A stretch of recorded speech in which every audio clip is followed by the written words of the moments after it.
Hello everybody, welcome back to my channel. This video is my project share from the month of November, which is a little bit late, but better late than never. And this is how I keep my projects when I am in progress with everything. I have these tab dividers for the various kits and projects that I'm working on. So this first project, I already have a video both for this little gift box and for, in a minute, you'll see the pair of earrings that I made using the same set of supplies from my Scrapbook and Cards Today sampler kit, so the SET sampler kit. I have videos on both of those, so I will link those up. I didn't do my Hip Kit Club kit this month because it came late, so I do have videos up on that. Here, these projects are from my Counterfeit Kit Challenge kit that I built. The first one I have a video on, so I just moved past it. This second one was all about this angle that draws your eye up to the top of the layout, and it was based on the angle that that photo was actually at, so that was a little tip there. This one is just my simple style of putting things together, and so there's not a lot to say about that one. This one has a video already, so I'm just moving past that one. Now, what took up most of my time this month was a class that I participated in, a weekend event, I should say. It's not just a class, put on by the Scrapbook and Cards Today magazine, and their events they usually hold in person, but with the way of the world right now, they decided to go virtual, and they actually shipped boxes of supplies for each class for a whole weekend. And that first layout was a pocket page class based on life in numbers. This page right here was from a goodie bag that was included, and those supplies were from, I believe, Close to My Heart, and I just put together a layout based on the goodie bag supplies. This layout was a bonus weekend kit that was included, and I kind of mixed and matched ideas from the layout kit to put together my own layout based on photos that I took during that event. Now, this next layout, I'm going to slow it down just a little bit because that photo has a technique on it that I want to talk about, and this layout actually was a full 12 by 12 that went with the pocket pages. So that photo was very distracting, but I wanted to use it because it's me in the middle of typical life right now, which is staring at a computer, doing work and fun and all the things that we do on the computer. But the background was really distracting, so I used Photoshop, just a few quick, easy steps to blur the background and to turn it black and white. And if you would like to have me do a tutorial on that, I'd be happy to do that. So just let me know in the comments.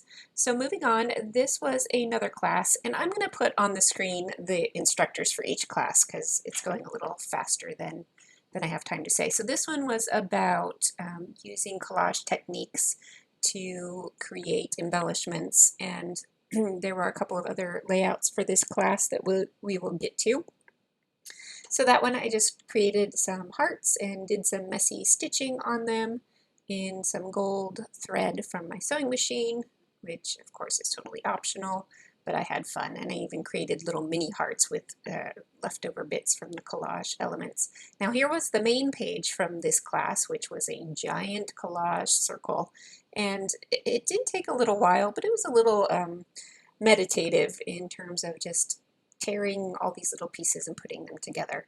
Now this was from another class, and this was using a single collection kit of supplies to build multiple pages, and I even went above and beyond what was included in the class and continued building.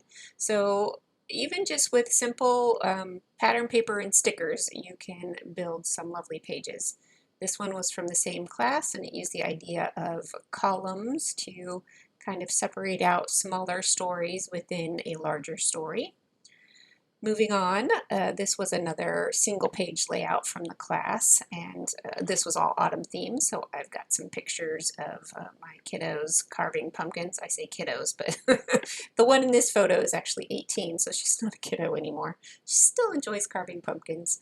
And then this was another single page layout from that same class, and this was one I went off on my own and did, and I had a little bit of fun because I wanted to include this little banner element down there at the bottom, but I didn't feel, I was a little lazy, didn't want to get out some string, so I just drew a string through my little banner elements and did it that way with a pin instead of having to dig out some twine. And this was another layout I made with a lot of the final pieces. A lot of those parts down there were just the branding strips that I turned into banners, and then off to the left I made a border with leftover stickers. Now I would have separated out that left-hand border from the main photo area a little bit more had I thought about how big my border was going to end up, but I didn't plan that far in advance, so it kind of is what it is. Now this final layout was a mashup between the two classes. I took the cutout circle from that left-hand layout and used it to collage the bottom half with my autumn papers left over from the other class. And here is a final, this was a totally bonus day that they did after the scrapbooking weekend was over. And I got one more layout out of this weekend and one more layout out of these kits. And then I realized I forgot to include this mini album. This was also part of the weekend. This mini album was designed by Vicky Booten, and these were not the original supplies that came in the kit. And yes, it did come with everything you needed to build this album. Now, my 13-year-old stole the supplies from me. Wow, I invited her to join me for this class, and so she used the original supplies so that it was easier to follow the instructions, because during the class, Vicky led us through all of the steps to cut all of the pieces for this interactive album, and then later on our own we assembled all the pieces, and her patience and timing and instructions were very easy to follow to do this entire album.